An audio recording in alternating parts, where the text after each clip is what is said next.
Hi guys, तो आज की वीडियो में हम विच वॉच के एपिसोड नंबर 8 को देखने वाले हैं, जहाँ पे कैन ना काफी ज्यादा रिक्वेस्ट कर रहा था, बट उसके बाद भी ना मोरिहितो ना उसकी बात बिल्कुल भी नहीं मान रहा था। और वो बोलता है कि जब तक तुम पे नहीं करोगे ना रेंट, तब तक मैं तुम्हें यहाँ पे नहीं रहने दूंगा। और कैन के पास तो पैसे नहीं थे, और तभी मोरिहितो बोलता है कि तुम्हें ना अपनी बॉडी बेचना होगा। और कैन ना इसका गलत मतलब समझ लेता है, बट मोरिहितो ना इसके बाद एक पोस्टर दिखाते हुए बताने लगता है। और उस पोस्टर में ना एक हीरो शो का ना भर्ती था, मतलब कि कुछ बंदे चाहिए थे उनको। और वो पोस्टर देखने के बाद वहाँ पे कैन ना काफी ज्यादा रोने लगता है और बोलता है कि भाई ये मेरे से बिल्कुल भी नहीं हो पाएगा, मतलब कि मैं पार्ट टाइम जॉब बिल्कुल भी नहीं कर पाऊंगा। और मोरिहितो बोलता है कि सच में भाई ये बंदा ना काफी ज्यादा नौटंकी है। और इसके बाद कैन ना अपना एंट्री देता है, मतलब कि ऑडिशन देता है, और वो चीजें डायरेक्टर को काफी ज्यादा अच्छा लगता है। और वो बताता है कि तुम ना एक तरह से काफी ज्यादा परफेक्ट रहोगे। और कैन को ना लड़ाई करने के लिए एक तरह से बुलाया गया था, मतलब कि फाइटिंग एक्शन के लिए। बट प्रॉब्लम की बात तो ये थी कि शो का जो हीरो का एक्ट करने वाला था ना, उसको अचानक से इंजरी हो गया। और इस कारण वो ना कैन को ऑफर करता है उस रोल को, मतलब कि वो बोलता है कि तुम्हें ना हीरो का रोल करना होगा। और ये सुन के ना कैन काफी ज्यादा हैरान हो जाता है। बट अगले सीन में ना वो हमें हीरो वाले कॉस्ट्यूम में नजर आता है, और वो ना ऑटोमैन का रोल कर रहा था। और वो ना एक काफी पॉपुलर टीवी शो था, मतलब कि बच्चों को काफी ज्यादा पसंद था वो कैरेक्टर। और इसके बाद डायरेक्टर बताने लगता है कि हमारे पास ना काफी कम टाइम है, और हमें काफी कम टाइम में परफॉर्मेंस को रेडी करना होगा, सभी बंदों को बता रहा था। और डायरेक्टर कैन को बोलता है कि जब तुम्हारा रोल आए ना तो तुम यहाँ पे आ जाना। और इसके बाद कैन को ना पीछे भेज देता है, और इसके बाद फाइनली एक्शन वहाँ पे स्टार्ट होता है। और ओटामैन का ना हमें इंसानी रूप दिखाया जाता है, और उसका नाम ना यूचिरो था। और वो ना सुबह हमेशा 7 बजे उठा करता था। और तभी वहाँ पे ना एक लड़की आती है, और यूचिरो ना उससे बात करने का कोशिश करता है, बट वो लड़की ना उसको इग्नोर करती है, मतलब कि वो उसकी वाइफ थी और उससे बात नहीं करती। और इसके बाद तो ना डिनर करने लगता है, और उस टाइम पे भी बात नहीं करते। और इसके बाद यूचिरो ना टीवी देखने लगता है, और तभी अचानक से कैन वहाँ पे आता है और बोलता है कि भाई आखिरकार ये तुम लोग क्या कर रहे हो, मतलब कि। और डायरेक्टर भी बोलने लगता है कि भाई तू इंटरप्ट क्यों कर रहा है शो के बीच में। और कैन बोलता है कि भाई यहाँ पे क्या हो रहा है, मतलब कि वाइफ के साथ बैठा हुआ है और दोनों बिल्कुल भी आपस में बात नहीं कर रहे। और डायरेक्टर बताने लगता है कि अभी तुम नए हो ना, इसलिए यहाँ पे तुम टिप्पणी कर रहे हो ज्यादा। और इसके बाद अगला टेक स्टार्ट होता है, और कैन मन में सोचता है कि भाई कितना बकवास शो है ये। और इसके बाद मोइचिरो को ट्रेन में सीट चाहिए था, इस कारण वो ट्रेन का वेट करता है, बट उसके बाद भी ना सीट नहीं मिलती उसको।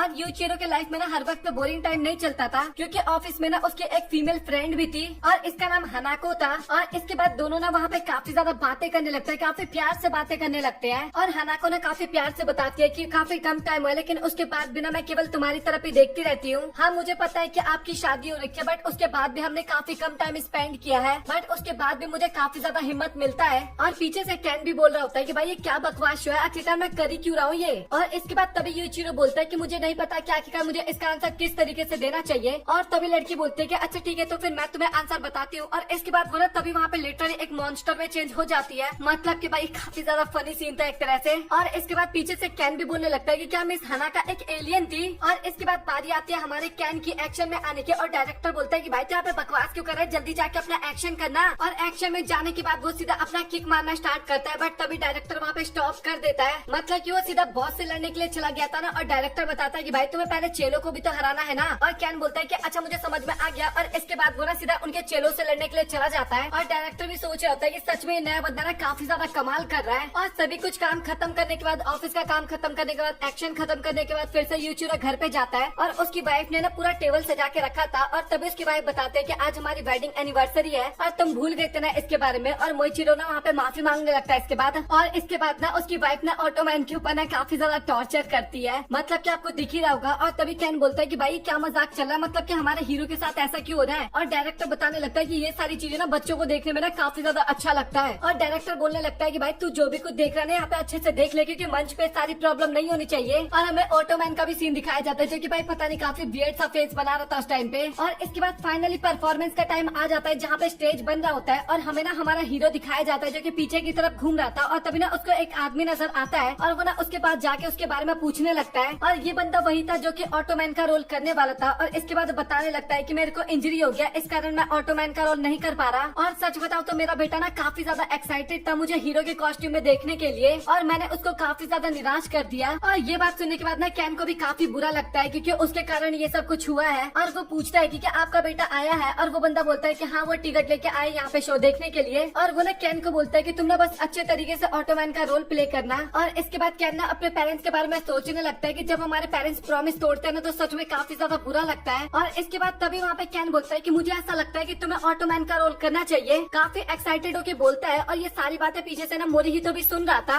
और इसके बाद फाइनली स्टेज का परफॉर्मेंस स्टार्ट हो जाता है, और वहाँ पे मॉन्स्टर का रोल ना कैन कर रहा था। और डायरेक्टर को ना थोड़ा शक हो जाता है, मतलब कि वो ना पहचान जाता है एक तरह से कैन को। काफी ज्यादा वियर्ड से हरकतें कर रहा था ना कैन मॉन्स्टर के रोल में, इसलिए। और साथ ही निको भी मोरिहितो से पूछती है कि क्या मॉन्स्टर का रोल कैन कर रहा है, और मोरिहितो हाँ बताता है वहाँ पे। और इसके बाद कैन भी ना उस बंदे को ना भरोसा दिलाने लगता है कि तुम अपने आप पे भरोसा रखो, तुम ये सब कर सकते हो, अब तुम्हें वर्ल्ड का बेस्ट डैड बनना है या फिर नहीं बनना। और इसके बाद वो बंदा ना कैन को एक लात मारता है, और कैन ना ऐसा एक्ट करता है कि उसको लात ना काफी जबरदस्त पड़ा है। और ये चीज देख के भाई डायरेक्टर और डायरेक्टर के साथ बच्चे सभी लोग वहाँ पे काफी ज्यादा हैरान हो जाते हैं। बट वो लात एकदम हल्के से टच हुआ था, ज्यादा तेज नहीं लगा था। और इसके बाद कैन भी ना वहाँ पे काफी ज्यादा डरने की एक्टिंग करता है, मॉन्स्टर डरने की एक्टिंग करता है। और इसके बाद ऑटोमैन ना एक ऑटो पंच मारता है, और वो पंच का भी असर इतना ज्यादा होता है ना कि कैन की हालत वहाँ पे काफी गंदा वाला खराब हो जाता है, मतलब कि सीधा हवा में ही उड़ जाता है कैन इसके बाद। और इसके बाद वही हमें फनी टॉर्चर वाला सीन भी दिखाया जाता है। और ये सब कुछ देख के ना भाई बच्चों को तो काफी ज्यादा मजा आ रहा था, और जो ऑटोमैन का रोल कर रहा था उसका बेटा भी ना ये सब कुछ देख के ना काफी ज्यादा खुश होता है। और इसके बाद डायरेक्टर जो होता है ना भाई वो काफी ज्यादा गुस्सा करता है उस बंदे के ऊपर और कैन के ऊपर, और लिटरली कैन को ना 1 भी रुपए नहीं देता वहाँ पे।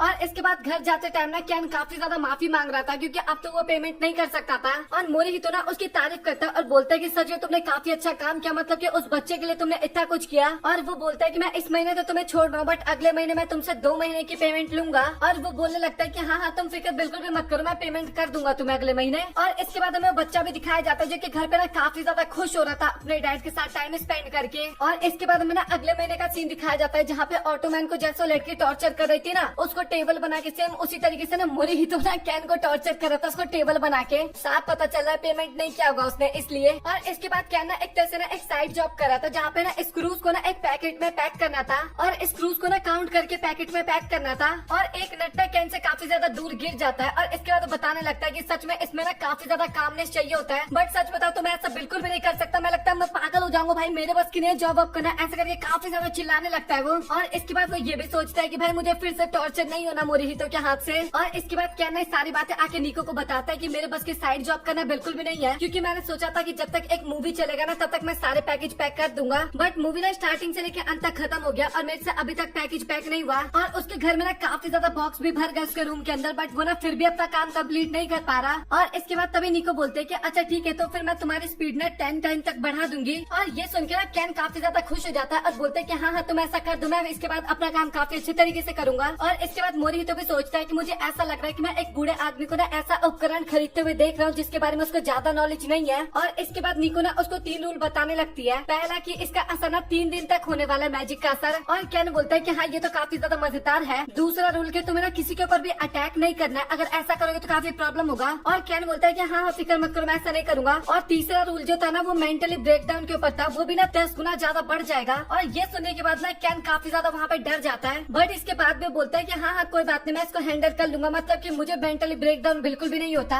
और इसके बाद तभी निको ना उसके ऊपर मैजिकल स्पेल इस्तेमाल करती है और उसका नाम ना 10 टाइम स्पीड होता है। और उनको लगता है कि मैजिक का असर नहीं हुआ। और इसके बाद जैसे कैन बोलने की कोशिश करता है तो लिटरली भाई वो 10 गुना ज्यादा स्पीड में बोल रहा था और किसी को कुछ समझ में नहीं आता। और निको सोचती है कि लगता है स्पेल थोड़ा गलत हो गया, और वो दोनों ना काफी ज्यादा घबरा गए थे, मतलब कि मोरिहितो और निको। और इसके बाद कैन ना एक पेपर पे कुछ लिख के दिखाता है, और कैन ने लिखा था कि आखिरकार तुम क्या बोलने की कोशिश कर रहे हो, मुझे समझ में नहीं आ रहा। और लिटरली इसके बाद ना मोरिहितो बताने लगता है कि उसकी स्पीड 10 गुना बढ़ गई है ना, और इस कारण ना हमारी स्पीड उसको 0.1 गुना लग रहा है, मतलब कि कैन के लिए ना ये लोग काफी ज्यादा स्लो हो गए थे। और इस बात पे ना भाई निको वहाँ पे काफी ज्यादा डर गई थी, मतलब कि कैन ऐसा देख पा रहा था ना वो एकदम घोस्ट की तरह एक्ट कर रहा है। और ये चीज देख के बेचारा कैन भी ना वहाँ पे काफी ज्यादा डर जाता है और सोचता है कि भाई ये लोग आखिरकार ऐसा क्यों कर रहे हैं, मतलब कि मोरिहितो और निको कुछ बोलने की कोशिश कर रहे थे तो वो दोनों एकदम स्लो थे ना। और ये चीज देख के भाई कैन वहाँ पे काफी ज्यादा डर जाता है और बोलता है कि भाई तुम लोग प्लीज मुझे इस तरीके से बिल्कुल भी मत डराओ। और इसके बाद तभी कैन को याद आता है कि इसका असर ना 3 दिन तक रहने वाला है, निको ने उसको बताया था। और इसके बाद वो ना चुपचाप वहाँ से चला जाता है, क्या टाइम वेस्ट करेगा यहाँ पे। और इसके बाद वो ना अगेन पैकेजिंग का काम स्टार्ट करता है और काफी स्लो कर रहा था। और इसके बाद अगेन उसका ना एक नट गिर जाता है और इसके बाद वो स्माइल करता है और बोलता है कि भाई ये क्या मजाक है, मतलब कि मैं इतना स्पीड पैकेजिंग कर रहा हूँ उसके बाद भी मुझे ऐसा स्लो क्यों लग रहा है। और इसके बाद कैन सोचने लगता है कि भाई आखिरकार मैं 3 दिन तक इस चीज को कैसे बर्दाश्त करूंगा। और इसके बाद तभी वो रियलाइज करता है कि लोगों का 3 दिन इसके लिए 30 दिन के बराबर है। और भाई काफी ज्यादा उदास हो जाता है इसके बाद, और वो बोलता है कि मैं ऐसे तो बिल्कुल भी नहीं रह पाऊंगा। और इसके बाद वो सोचता है कि मैं ना फिर से नॉर्मल होना चाहता हूँ। और वो अगेन निको के पास जाके ना यही सारी बातें बताने की कोशिश कर रहा था, बट वो दोनों बिल्कुल भी नहीं समझ पाते कि आखिरकार क्या बोल रहा है कैन। और वो दोनों ना पेपर में लिख के बताता है कि तुम्हें ना थोड़ा धीरे बोलना चाहिए। और इसके बाद कैन ना स्लो बोलने की कोशिश करता है, बट वो ना काफी ज्यादा वियर्ड सा लग रहा था भाई, काफी हंसी आ रहा था उस टाइम पे। और इसके बाद निको ना वहाँ पे काफी ज्यादा माफी मांगने लगती है कि भाई ये मेरे कारण हुआ है, बट उसके बाद बिना हमें बिल्कुल भी समझ में नहीं आ रहा कि आखिरकार तुम क्या बोल रहे हो। और इसके बाद चुपचाप कैन वहाँ से चला जाता है और चुपचाप डिनर लेके आता है, खाता है और चला जाता है। और मोरी तो सोचता है कि मतलब कि भाई कैन तो अभी काफी ज्यादा खाना खाने वाला है, क्योंकि वो स्पीड में है ना, 10 गुना ज्यादा स्पीड बढ़ गया तो 10 गुना ज्यादा मील भी तो लेगा ना। और इसके बाद ना वो दोनों बात करने लगते हैं कि आखिरकार हमें क्या करना चाहिए, ऐसे तो काफी ज्यादा प्रॉब्लम हो जाएगा। मतलब कि मोरिहितो और निको आपस में बात कर रहे थे, बट फनी बात तो ये था कि उस टाइम पे ना अगेन कैन आ जाता है और अपनी ना दूसरी मील वहाँ पे लेने लगता है, अगेन डिनर करने लगता है। और फनी बात तो ये था कि अभी तक ना केवल 30 मिनट हुए थे और ये देखने के बाद निको तो वहाँ पे काफी ज्यादा इमोशनल होने लगती है। और इसके बाद वो ना अगेन कैन के पास ना माफी मांगने के लिए जाती है और बोलते है कि मैं तो तुम्हारे साथ रहूंगी, तुम काफी ज्यादा अकेला सा फील कर रहे होगे। बट मैं आपको बता रहा हूँ ना, कैन को तो भूत की तरह लग रही थी और कैन बोलता है कि चुपचाप पीछे भाग ले। बट किसी को भी कुछ समझ में नहीं आता क्या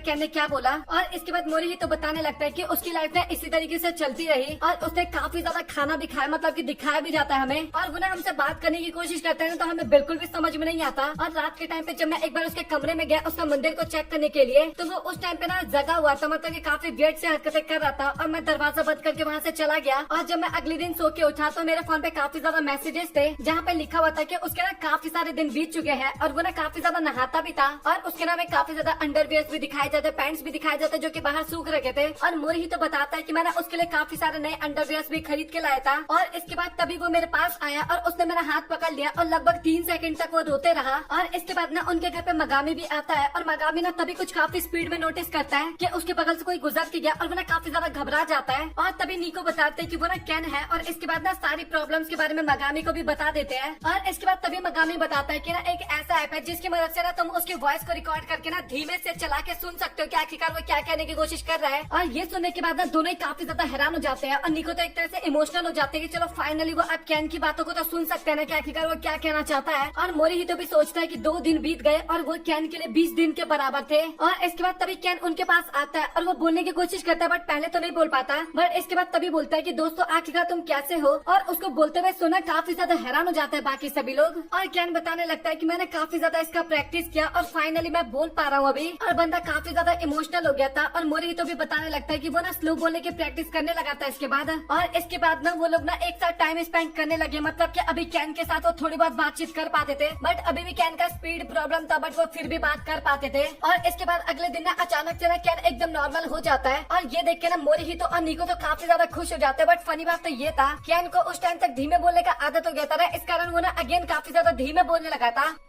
और इसी के साथ ये एपिसोड यहाँ पे हो जाता है खत्म। और भाई कसम से बता रहा हूँ, मैं हंसते हंसते ना एकदम पागल हो गया था एपिसोड एक्सप्लेन करते टाइम। और मुझे तो ये समझ में नहीं आता कि इतना मजेदार एनीमे पे आप लोग रिस्पांस क्यों नहीं दिखाते हो। मतलब कि भाई लिटरली इसमें ना बिल्कुल भी व्यू नहीं आता। और मैं ये सोचता हूँ कि आखिर यार आता क्यों नहीं है। आपको कॉमेडी एनीमे पसंद है, आपको रोमांस एनीमे पसंद है, वो सारी चीजें इसके अंदर भरपूर मात्रा में हमें देखने को मिलता है। बट कोई बात नहीं, क्योंकि मुझे एनीमे काफी ज्यादा पसंद है और कुछ काम मैं केवल व्यू के लिए नहीं करता, इस कारण मैं फिर भी इसको कंटिन्यू करूंगा। आप लोग अपना ओपिनियन बताना और वीडियो पसंद है वीडियो को लाइक कर देना, चैनल को सब्सक्राइब। मिलता है अगली वीडियो में, तब तक के लिए गुड बाय।